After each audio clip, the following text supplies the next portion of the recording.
Hi friend, जय श्री कृष्णा. तर आज आम्ही चाललो आहे शोरूममध्ये.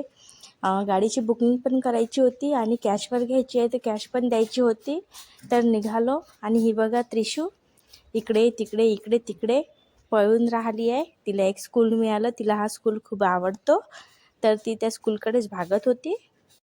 आणि हिच्या मस्तीमध्ये कळलंच नाही की कधी शोरूम आलं कधी नाही. आणि ह्या गाडी घेण्यामागे पण खूप मोठी कहाणी आहे, ती मी तुम्हाला एका मोठ्या ब्लॉगमध्ये सांगेल. त्याची पूर्ण काय आहे काय नाही पूर्ण डिटेल्स सांगणार आहे.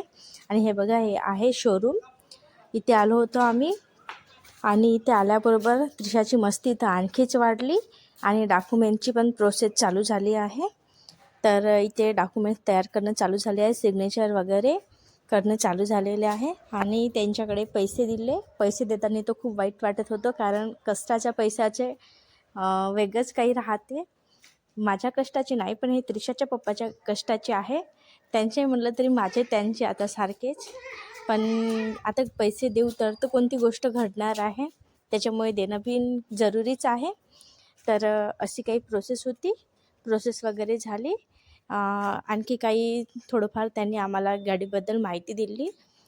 आणि त्रिशाच्या पप्पाला खूप छान वाटत आहे, कारण त्यांनी स्वतःच्या कष्टाच्या आणि घामाच्या पैशाने काही ना काही वस्तू घेतली आहे.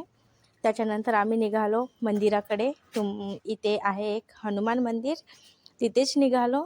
कारण त्रिशा खूप जिद्द घेत होती की चला चला, तिला मंदिर म्हटलं तर ती सोडतच नाही. तिथे गेलं तर मंदिराचं काम चालू होतं, त्याच्यामुळे बाहेरूनच दर्शन घेतले आणि आता घरी जायला निघाले. आणि आमच्या मॅडमची आणखी मस्ती चालू झालेली आहे. तिला बाहेर जायचं म्हटलं की खूप छान वाटते, कारण बाहेर जायला मिळत नाही. नेमकं कुठे जायचं म्हटलं की तिचं आपलं चालू होते अलगच. तर आता बाहेर निघत आहे घरी जायला. रस्त्याने ती आणखी विचारत आहे, स्कूल कधी येणार, स्कूल कधी येणार. तर हे बघा, स्कूल आलेलं आहे. स्कूलवर तिथे चित्र काढून आहे छोट्या मुलामुलींचं. तर ती त्यांना किसी करत आहे. दादा आहे म्हणते आणि दीदी आहे म्हणते. तिला वाटत आहे रिअली दादा दीदी आहे, तर त्यांनाच किसी करत आहे. ऐकतच नव्हती. चला चल म्हटलं तर ऐकतच नव्हती. मग तिला जबरदस्ती घराच्या रस्त्याने पाठवले. आणि कसा वाटला आजचा ब्लॉग, तर नेमकं सगळ्यांनी कमेंट्समध्ये सांगा. आणि मी यांची पूर्ण प्रोसेस सांगणार आहे की कशाबद्दल गाडी घेणं ठरलं आहे आमचं. तर नक्की पाहायला विसरू नका.